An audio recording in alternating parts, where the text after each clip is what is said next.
राधे राधे प्यारे भक्तों, ये गांठ बांध ले साधक कि स्वप्न में भी कभी किसी को अपना ना मान ले कि यह मेरा प्रिय है, नहीं, वही तुम्हारे जीवन का घातक चिंतन वाला बन जाएगा, तुम्हारे चिंतन में बाधा पहुंचा देगा। ये माया पहले झुक के आती है, क्योंकि अगर सीधे युद्ध का चैलेंज देकर आवे तो साधक कभी परास्त ही नहीं हो सकता, क्योंकि वह भगवत पार्षद है। साधक जब मारा गया तो दया में मारा गया। इन शब्दों को बहुत ध्यान से सुनना, ये सत्संग है भगवत प्राप्ति के लिए। चाहे गृहस्थ साधक हो या विरक्त साधक, कभी माया ऐसे चैलेंज करके नहीं आती। संतों के पास, साधकों के पास, भक्तों के पास, क्योंकि जानती है चैलेंज करने पर इनका स्वामी खड़ा हो जाएगा, और स्वामी साथ खड़े हैं तो दासी है माया, सामने टिकेगी नहीं, भाग जाएगी। वह बड़ी चतुरता से आती है, प्रवीणता से झुक के आती है और झुका के रौंद के जाती है। ये लिख लो कागज में, चाहे दिमाग में लिख लो। झुक के आती है और झुका के, रौंद के, रुला के, फिर उन संतों का अनुभव निकलता है। स्वप्न में भी कभी किसी को अपना ना माने। यहाँ जीवन में ये बात लिख लेनी चाहिए, ये अनुभव की बात है। विक्षेप त्रिभुवन में कोई नहीं डाल सकता, विक्षेप वही डाल सकता है जिसको अपना माना है। बस वो चाहे वस्तु हो, चाहे व्यक्ति हो, चाहे स्थान हो, जिसे अपना मान लोगे वही तुम्हारे भगवत चिंतन में बाधा खड़ी कर सकता है, अन्यथा किसी की ताकत ही नहीं है। और हम अपना कब किसको मानते हैं? जब कोई झुक के रो के आता है तो दया से द्रवित होकर जब उसे स्वीकार करते हैं तो उसकी दया का दुरुपयोग करके रौंदते रौंदते उसे भगवत विमुख करने की पूरी चेष्टा की जाती है। ये माया है।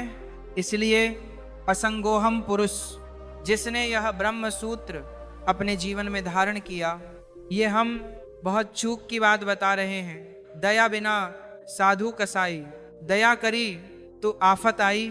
जीवन में ये अनुभव की बात बता रहा हूँ। जब कभी चूक हुई है तो दया के कारण हुई है, और जब कभी कोई विघ्न साधना में पड़ता है तो साधु की दया उसे बसाती है।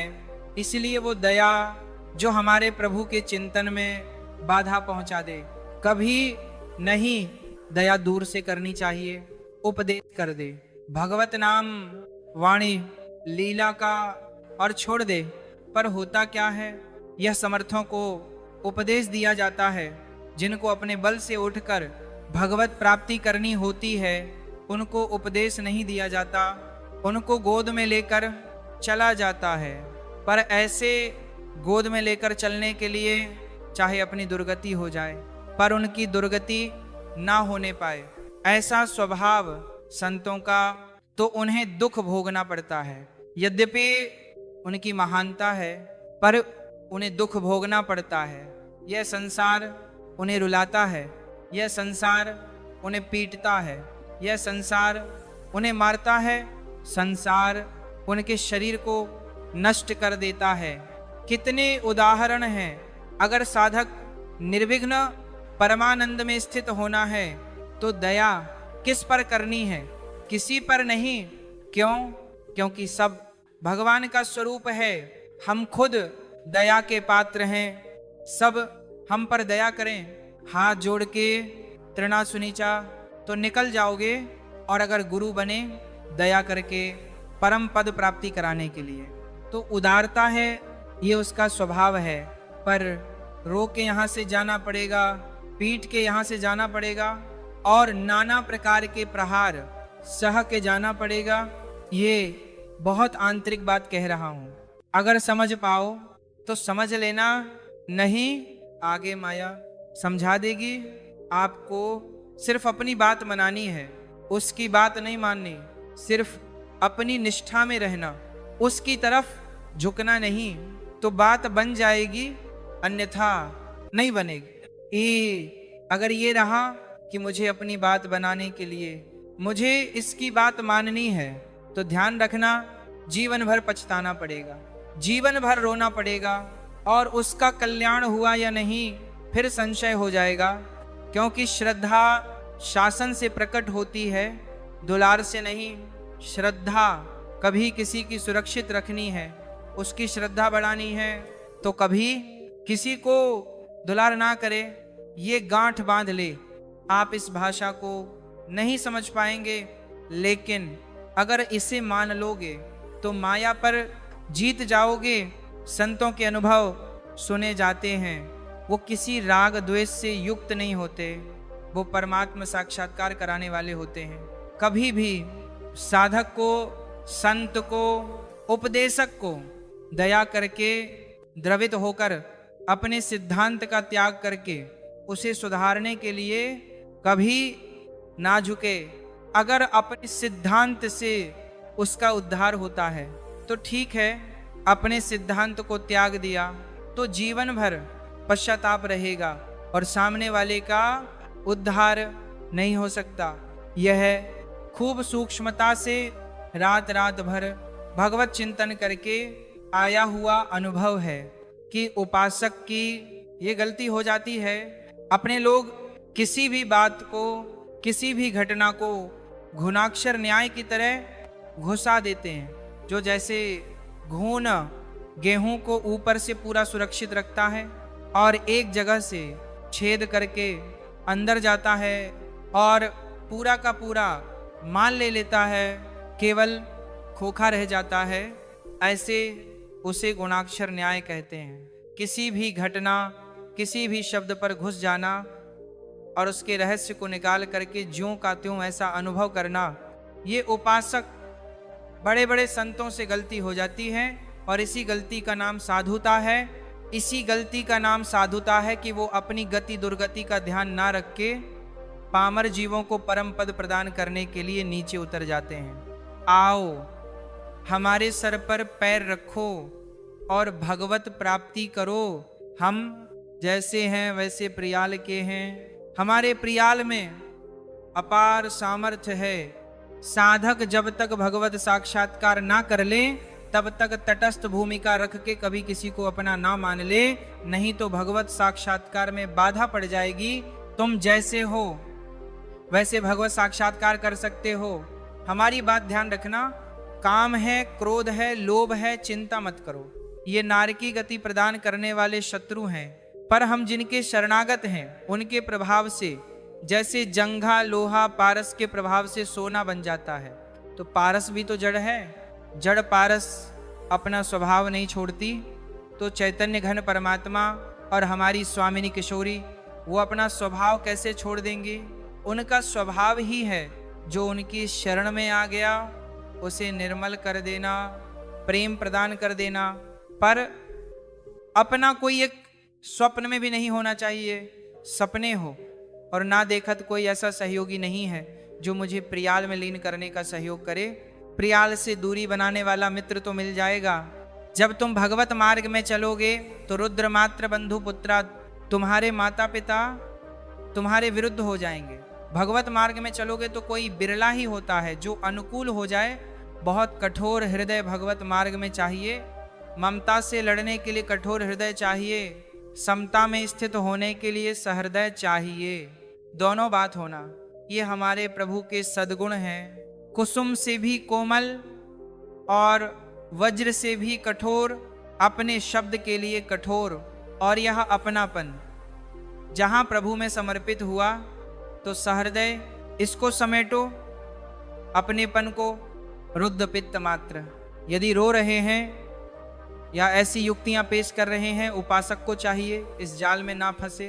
महाप्रभु चैतन्य देव, बड़े बड़े आद्य गुरु भगवान शंकराचार्य, बड़े बड़े महापुरुषों के जीवन चरित्रों में पाया गया कि केवल वही घर में थे, केवल वही, लेकिन प्रभु के विधान को मानकर मंगलमय सन्यास धर्म का अवलंबन लेकर छोड़। सच्ची माता ने तो यह भी कहा कि बेटा पानी की तो बात जाने दो, अगर हम मरना चाहे तो कोई जहर देने वाला भी नहीं। विष्णु प्रिया तो अभी नवीन बालिका है और मैं वृद्धा हूं, और जानते हो तुम्हारे सिवा कोई मांग। श्री कृष्ण मुझे प्रेरित कर रहे हैं, मैं रुक नहीं सकता, आपको अनुमति देना होगा। ऐसे भगवान शंकराचार्य जी ने कहा। माँ, भगवान शंकर प्रेरणा कर रहे हैं, मुझे सन्यास लेना ही होगा।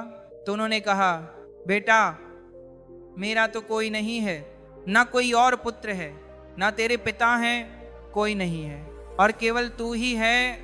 उन्होंने कहा, माँ, बिना अनुमति के सन्यास लिया नहीं जाता और आपकी अनुमति अनिवार्य है, तो क्या आप मुझे अनुमति नहीं देंगे? तो बेटा, कैसे दे सकते हो? तो चलो माँ, गंगा स्नान करो। तो वो तो महायोगी थे, मगरमच्छ प्रकट कर दिया। बोले, माँ, मुझे मगरमच्छ खा रहा है। अरे, बोले, बेटा, मैं वृद्धा हूं, कैसे बचा सकती हूं? बोले, सन्यास की अनुमति दे के कह दो। सन्यास? बोले, बेटा, मगरमच्छ से तो अच्छा है तुम जिंदा रहो, सन्यास ले लो। अनुमति? मगरमच्छ का ख्याल हो गया। तो उन्होंने कहा, बेटा, अंतिम संस्कार करने वाले तो तुम ही हो। तो उन्होंने कहा, माँ, वचन देता हूं, कहीं भी होगा और सुनूंगा कि माँ का शरीर पूरा हो रहा है तो अंतिम संस्कार मैं करूंगा।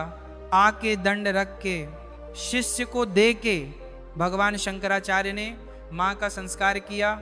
रुद्रपित मात्र बंधु पुत्रादिक महानिश नारद, कोई युक्ति तुम्हें भगवान मार्ग से विमुख न कर पावे। बड़े प्रलोभन, बड़े भय, कमर कस के चलना। इस मार्ग में श्रीपाद कह रहे हैं, परम कठोरताम दानो द्रतमलो, कृष्ण के कुंजम हृदय परम कठोरताम। इस मार्ग में चलने वाले को हृदय को बहुत कठोर रखना पड़ता है, और कठोर ऐसा जैसे नारियल अंदर एकदम कोमल, बाहर एकदम कठोर। बाहर नारियल जैसा, नारियल को देखते हो, जटा, फिर कठोरता उसकी खबर की, और अंदर देखो बड़ा मुलायम, मीठी घड़ी। ऐसे संत होते हैं, हृदय से एकदम कोमल, बाहर से एकदम कठोर, उनको जल्दी कोई पहचान नहीं सकता। हृद परम कठोरताम दानो द्रत मलो, कृष्ण के कुंजम। यदि तुम मेरी ये बात मान गए और हृदय को कठोर कर लिया और ममता का त्याग करके निरंतर भजन किए, तो इसी जन्म में तुम श्री कृष्ण के कुंजम, श्री कृष्ण के कुंजम क्या, राधा के कुंजम, हाँ, श्री राधा के कुंजम प्रवेश हो जाएगा। श्री जी की केली कुंज में, ये संपूर्ण वृंदावन राधा केली कुंज है, प्रियाल की केली कुंज है। मान जाओ, हम ये नहीं कह रहे कि हमारे भाव कहने का कि आप सन्यास ले लो, नहीं करेंगे। हृदय को मोह ममता रहित करके उन्हीं के बीच में रखकर उनकी सेवा करते हुए खूब भजन करो। बोले, तुमने क्यों नहीं किया? हमारे भाग्य में लिखा था। ये तुम्हारे लोग कहते हैं क्योंकि भाग्य में लिख दिया है। किसने लिखा है? ब्रह्मा ने नहीं लिखा, गुरु ने लिखा है। ये ब्रह्मा के लिखे भाग्य से नहीं होता। कुंडली देख लो अपनी, निकलवा लो, कुंडली में लिखा हो बाबा जी बनेगा, तो हमें बताना। ये गुरु हैं, ये भाग्य बदल देते हैं। ये संत जन जहाँ जाते हैं ना, नारद सिख जिस सुनह नर नारी, अवश्य भवन तजी हो भिखारी। संतों को भिक्षा देने का मतलब जानते हो? संचित कर्म, क्रियामाण कर्म, सबका नाश, और महाभागवत पदवी प्रदान कर देना। जहाँ संत जाते हैं, जहाँ संत जूठन गिरती है, जहाँ संत वचन होते हैं, वहाँ माया की दाल नहीं गलती। वहाँ परमात्मा प्राप्ति के लिए उस जूठन से एक ना एक पौधा तैयार होता ही रहता है। जहाँ संतों का चरणामृत गिरा और जहाँ संतों की जूठन गिरी, वहाँ एक नया बीज प्रकट होता है। कौन? सुकुल धन्य उमास, जगत पूज्य सुपनीत, श्री रघुवीर परायण, जे जन उपज विनीत। नाम प्रसंग कहत उपदेश, जाया धर्म धन्य सुदेश। देश धन्य सुलझे जन्म भयो, धन्य सुतात धन्य सो माय। संतत सकल सुनो चित्त लाए। श्री हरिवंश प्रताप ये जाना है, श्री जी मिल गई तो अनंत जन्मों की बिगड़ी बन गई। जिसे भगवत प्राप्ति होनी होती है, उसके लक्षण क्या होते हैं? श्री भगवान सिद्ध पुरुष के लक्षण और भगवत प्राप्ति जिसको होनी होती है उसके वो आदर्श लक्षण होते हैं। भगवान श्री कृष्णचंद्र जो गीता जी में कह रहे हैं कि हे अर्जुन, यदिच्छा लाभ संतुष्टो, ये बहुत सुंदर श्लोक है, जीवन में उतारिएगा। यदि संतुष्टो द्वंद्वातीतो विमत्स समसिद्ध सिद्ध कृते यला। संतुष्ट है उपासक, सिद्ध महापुरुष के लक्षण हैं और उपासक को ये धारण करना चाहिए जिसे भगवत प्राप्ति करनी है। यदिच्छा लाभ संतुष्टो, हम जो साधना कर रहे हैं, चाहे गृहस्थ धर्म से युक्त होकर चाहे विरक्त धर्म से युक्त होकर, यदिच्छा लाभ संतुष्टो, अब भगवान की इच्छा से सुख हो या दुख, लाभ हो या हानि, जय हो या पराजय, मुझे संतुष्ट रहना है, प्रसन्न रहना है। सुख और दुख में, लाभ और हानि में, जय और पराजय में, ये हमारी साधना की कसौटी है। साधना में पराजित हो गया और शांत है, यही तो साधुता है। यदिच्छा लाभ संतुष्टो, हम फल प्राप्ति का उद्देश्य रखकर अगर साधना करेंगे तो हम विक्षेप को प्राप्त हो जाएंगे। ध्यान देना, हमको समता पर ध्यान देना है, यही है साधना का फल। और समता का मतलब क्या है? हार और जीत में समान, लाभ और हानि में समान, सुख और दुख में समान। ये भगवान के वचन हैं। सुख दुखे समय कृत्वा लाभा लाभ, जया जया। चित्त विक्षेप में हो या आनंद में, समान। परिस्थिति बिगड़ी हो, ई हो या सही, समान। कोई साथ दे रहा हो या नहीं, समान। साधना का फल मिल रहा हो या नहीं, समान। अरे 20 साल हो गए, अभी भी वही काम, क्रोध लोभ, समान वृत्ति, विक्षेप नहीं, शांत। यदिच्छा लाभ संतुष्टो द्वंद अतीतो विमत्स, बहुत अमृत में हम साधना कर रहे हैं। अनुकूलता मिले या प्रतिकूलता, लाभ मिले या हानि, मान मिले या अपमान, स्थिति मिले या निंदा, जो कुछ भी हो उस समय अंतःकरण में सम रहना, ये साधना की उत्तम अवस्था है। असंतोष पैदा ना होने पावे, ये तो हुई विरक्त साधक या भगवत भक्त की स्थिति। अगर गृहस्थ में है तो जैसे उत्तम व्यापारी होता है, व्यापार में घाटा हो जाए या लाभ हो जाए, लाभ हो जाए तो फूले नहीं, घाटा हो जाए तो प्रभु को भूले नहीं। समान भाव हम प्रयास करेंगे। अंतःकरण बिगड़ना नहीं चाहिए, श्रद्धा नहीं बिगड़नी चाहिए। हर एक परिस्थिति में तुम्हारा अंतःकरण अपनी आराधना में लगा रहना चाहिए, तो उसके हृदय में जो फल होगा उसका नाम होगा समता, जो भगवत प्राप्ति का स्वरूप है। ऐसा नहीं कि लाभ और हानि का ज्ञान नहीं होता पर उसको दुख नहीं होता। किसको? जो भगवत आश्रित भजन करने वाला होता है, लाभ होने पर अभिमान नहीं होगा, हानि होने पर दुख नहीं होगा, जय होने पर फूलेगा नहीं, पराजय होने पर निराश नहीं होगा, परिणाम में सुखी दुखी ना होना, यह साधक का लक्षण है। परिणाम में सुखी दुखी होना ये संसारी पुरुष का लक्षण है। साधक का अंतःकरण अनुकूलता प्रतिकूलता के असर से ऊपर होता है। संसारी पुरुष का हृदय अनुकूलता पर हर्षित होता है और प्रतिकूलता पर रोता है, शोकित होता है। लेकिन तुम संसारी पुरुष नहीं हो, घबराना नहीं, क्योंकि तुम साधक हो, भगवान के शरणागत हो। अंतःकरण में तुम्हारे ऊपर कोई प्रभाव नहीं पड़ना चाहिए, न अनुकूलता का न प्रतिकूलता का। ये तब होगा जब पाप आचरण नहीं होंगे, और जब पाप आचरण होंगे तो केवल बातें सुनोगे, उसका प्रभाव पड़ेगा। यदि इच्छा लाभ संतुष्टा, जैसे प्रभु तुम्हें रख रहे हैं, जो प्यारो करे सोई मोहि भावे। देख लो प्यारे, हराना चाहते हैं तो हम जितना क्यों चाहें, हम राजी हैं। प्यारे दुख में रखना चाहते हैं तो हम सुखी क्यों होना चाहें। हमें दुख वो सुख से भी बढ़कर है जो हमारे प्यारे ने दिया। तो रघुवर बने तो भी हम सुखी हैं और बिगड़े तो भी भरपूर सुखी हैं। हम उस बिगड़ने पर भी सुखी हैं क्योंकि वो प्रभु के विधान से हो रहा है। मैंने थोड़ी सोचा है, यदि इच्छा लाभ संतुष्टा, पहले बैठा लो। किसी भी स्थिति में विचलित नहीं होना, किसी भी स्थिति में नहीं, लाभ हो या हानि हो, अनुकूलता हो या प्रतिकूलता हो, मान हो या अपमान हो, निंदा हो या स्तुति हो, समान भाव रखे तब माना जाएगा। इष्ट प्रेम या गुरु प्रेम, जोई जोई प्यारो करे सोई मोहि भावे, ये कोई सरल भाव नहीं है, प्यारे ने कैंसर दे दिया। भावे गाओ, जोई जोई प्यारो करे सोई मोहि भावे, अनुकूलता में तो सब गाते हैं जो जो प्यारो करे सोई, लेकिन प्रतिकूलता में गाओ जो जो प्यारो करे सोई। आगे कह रहे हैं द्वंद्वातीतः विमत्सरः, जो भगवान का भक्त होता है उस पर किसी भी द्वंद्व का प्रभाव नहीं पड़ता। सिद्ध महापुरुषों में पूज्य पाद श्री उड़िया बाबा जी महाराज प्रभुदत्त ब्रह्मचारी जी ने एक बहुत बड़ी संत संगोष्ठी रखी थी, जिसमें हरि बाबा और उड़िया बाबा भी पधारे थे। उस समय एक सन्यासी थे जो भारत में बहुत यश प्राप्त कर चुके थे। उनके गुरुजन सिद्ध महापुरुष थे और सिद्ध पुरुषों की स्वाभाविक यश कीर्ति होती ही रहती है, लेकिन सिद्ध भगवत तत्व का ज्ञान होना और भगवत तत्व का बोध होना, इन दोनों में अंतर होता है। वो भगवत तत्व के ज्ञानी थे, लेकिन भगवत तत्व व बोध संपन्न महापुरुष उड़िया बाबा थे। अब समस्या बस इतनी थी कि हरि बाबा जब गड्ढा बजाते थे तो सबसे पहले ओंकार नाद करवाते थे, और इसका विरोध हुआ कि ये केवल अमुक ही बोल सकते हैं, हर वर्ण के लोग नहीं बोल सकते।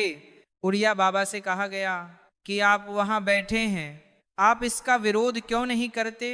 उड़िया बाबा ने कहा हरि स्वयं हरि है, हरि बाबा स्वयं हरि हैं, वो जो कुछ भी करते हैं सब परम धर्म है, हम उनका विरोध नहीं कर सकते। इसी बात को लेकर बाबा की बहुत निंदा हुई। भरी सभा में बाबा पद्मासन लगाए बैठे थे। बड़े बड़े व्याकरणाचार्य, बड़े बड़े ब्रह्मबोध संपन्न महापुरुष वहां उपस्थित थे और कुछ बड़े ज्ञानी जन खड़े हो गए। माइक मिल गया। आधे घंटे तक भारी भरकम श्लोक और बार बार उड़िया बाबा का नाम लेकर निंदा पर निंदा। बाबा शांत बैठे रहे। जब निंदा पूरी हो गई तो बाबा उठे और अपनी कुटिया में आ गए। शिष्य और मित्र जन बोले, बाबा आपने उन्हें रोका क्यों नहीं, हम उनका मुख बंद कर देते। बाबा बोले, यही सत्संग सुना तुमने, यही हमारे संग का फल है। देखो, अगर वो शरीर धर्म को लेकर निंदा कर रहे हैं तो बहुत सही कर रहे हैं, और अगर आत्म स्वरूप को लेकर कह रहे हैं तो जो आत्मा है वही आत्मा है, अभेद है, तो वो अपनी ही निंदा कर रहे हैं। हमें क्या परेशानी है, आत्म तत्व तो एक है, और शरीर की निंदा तो शास्त्र भी करते हैं, हम भी करते हैं, वो भी कर रहे हैं, तो कोई समस्या नहीं, कोई शौक नहीं। निंदा का द्वंद्वातीत होना ये सिद्ध पुरुष के लक्षण हैं, और साधक को भी ऐसा ही होना चाहिए। अगर हमारी कोई निंदा करे तो हमें वैसे ही रहना है जैसे प्रशंसा में रहते हैं। प्रशंसा में हर्ष नहीं होने देते तो निंदा में शोक भी नहीं होने देना। यही द्वंद्व है, निंदा और स्तुति। ऐसे ही मान और अपमान, ऐसे ही अनुकूलता और प्रतिकूलता, ऐसे ही सुख और दुख, ऐसे ही जन्म और मृत्यु। जब तुम द्वंद्वातीत हो जाओगे तो न मृत्यु का भय रहेगा न जन्म का, क्योंकि तब तुम जीवन मुक्त हो जाओगे। भक्त द्वंद्वातीत होता है, और विमत्सरता ये बहुत बड़ा दोष है, बहुत बड़ा। ईर्ष्या, मत्सर, मेरे से आगे क्यों निकल गया। जब अपने से अधिक किसी का सुख या प्रशंसा देखकर भीतर जलन हो, उसे ही कहते हैं ईर्ष्या। और ये दोष छोटों में नहीं दिखता, ये बड़े बड़ों में होता है, बहुत गहराई में, बहुत चुपचाप।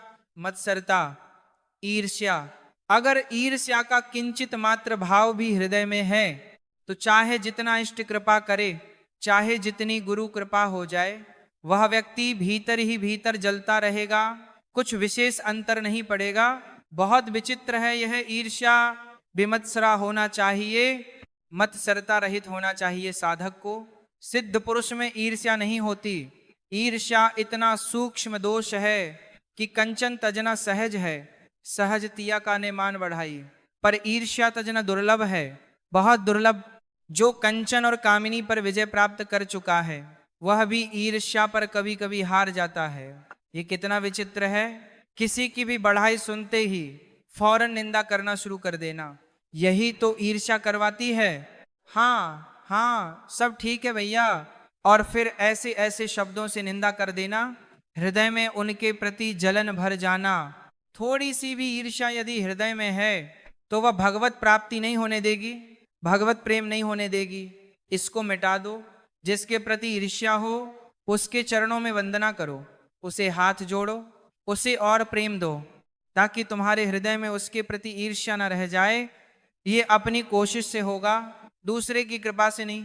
ये मत समझ लेना कि यह दोष छोटा है। ईर्ष्या सबसे बड़ा और सब से सूक्ष्म दोष है, और यह बड़े बड़े साधकों में भी जागृत हो सकता है, संतों में भी। यदि सावधान न रहे तो यह बहुत बड़ा पतन है। इसीलिए कहा गया है, कंचन तजना सहज है, सहज तिया का ने मान बढ़ाई। ईर्ष्या दुर्लभ तजना है। ईर्ष्या से बहुत बड़ी हानि होती है, बहुत बड़ा अपराध बन जाता है। निंदा, दोषारोपण, अपमान, बहुत बड़ी गलती हो जाती है। इतनी बड़ी गलती कि इष्ट छूट जाते हैं, गुरु छूट जाते हैं, और ईर्ष्या नहीं छूटती। मतलब समझो विषय कितना सूक्ष्म है। मत्सर मेरे से आगे निकला जा रहा है, यही भाव ईर्ष्या है। भक्त विमत्सर होता है, चाहे जितना प्रेम हो आपस में। जैसे ही ईर्ष्या जागृत होती है, एकता टूट जाती है, मित्रता नष्ट हो जाती है, श्रद्धा समाप्त हो जाती है। ईर्ष्या दूरी बना देती है, भिन्नता पैदा कर देती है, और वैर, दुश्मनी, यही इसका काम है। साधक इस दोष से बचे। ये बहुत भयानक दोष है ईर्ष्या। ये बहुत जल्दी जागृत हो जाती है, छोटों में कम होती है, बड़ों में बहुत तीव्र होती है। छोटों में सीमित दायरे में होती है, एक दो व्यक्ति तक, लेकिन बड़ों में बहुत जोर की होती है। हमने शब्द सुने हैं, और शब्दों से लगा ईर्ष्या कितनी प्रबल होती है। किसी की भी बढ़ाई हुई और फौरन निंदा शुरू। हाँ ये तो ठीक है, पर यह यहाँ लगा, वहां उड़ा, निंदा शुरू। ईर्ष्या बहुत विचित्र है। अपने में गुण और अभिमान, और दूसरे में दोष दर्शन, यही ईर्ष्या करवाती है। और सारी तपस्या, सारा भजन सब नष्ट हो जाता है। ईर्ष्यालु के हृदय में कुछ नहीं बचता। भगवान कहते हैं, विमत्सरा सिद्ध पुरुष में होती नहीं, और साधक में इसे स्वयं मिटाना पड़ता है। ये ध्यान रखना, लाख उपाय करके देख लो, ये नहीं जाएगी जब तक स्वयं नहीं मिटाओगे। ईर्ष्या नहीं मिटेगी। ईर्ष्या जिधर झुक जाती है उधर द्वेष पैदा कर देती है, लड़ाई झगड़ा, और फिर नाश शुरू हो जाता है। ईर्ष्या बहुत बहुत विचित्र है। गुरु की बढ़ोतरी देखकर भी शिष्य को ईर्ष्या हो सकती है, शिष्य को ईर्ष्या हो सकती है। इतिहास में उदाहरण है, सूली पर चढ़वा दिया, जहर खिला दिया, मारने का संयोग बना दिया, सब ईर्ष्या से। सदगुरु परब्रह्म हैं, उनकी महिमा देखकर ईर्ष्या कैसे हो सकती है? पर हो जाती है जब अपने में गुणाभिमान होता है। यहाँ तक कि शिष्य की महिमा देखकर गुरु के हृदय में भी ईर्ष्या जागृत हो गई, जबकि शिष्य तो पुत्र के समान होता है, उसकी महिमा तो गर्व का विषय होनी चाहिए। फिर भी जहर खिलाने का प्रयास हुआ। रामानुजाचार्य जी के चरित्र में पढ़िए, ईर्ष्या कितने बड़े स्तर पर प्रकट हो सकती है। यदि ब्रह्म बोध नहीं है, यदि भगवत प्रेम की प्राप्ति नहीं है, तो ईर्ष्या अवश्य प्रकट होगी। गुरु के प्रति हो सकती है, शिष्य के प्रति, मित्र के प्रति, भाई भाई में, बहन बहन में, पिता पुत्र में, कहीं भी। और इसका परिणाम केवल एक है, नाश, पतन, इसके सिवा कुछ नहीं। ये बात याद रखना। ईर्ष्या केवल दूसरे का नहीं, सबसे पहले अपना नाश करती है। ईर्ष्या केवल नाश और पतन के सिवा और कुछ नहीं देती। इसलिए सुखपूर्वक संसार बंधन से मुक्त होना है तो इस एक दोष को, ईर्ष्या को जड़ से मिटा दो।